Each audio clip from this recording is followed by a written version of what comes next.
Hello guys, welcome back to our channel. In today's video, I'm going to show you how to remove link app with Facebook. First of all, what you have to do is launch your Facebook app in your mobile device.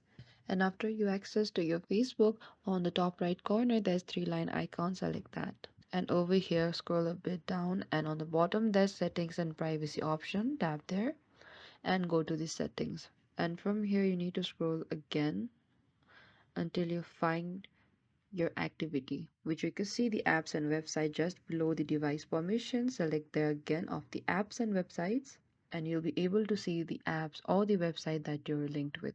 Because see the two apps, you can simply remove one of the app you want to remove, as I'm going to tap the BandLab app on the bottom. And after you tap on that option, you'll be seeing this interface. We could see the remove option which is on the top. Simply tap on the remove option, tap the remove option again.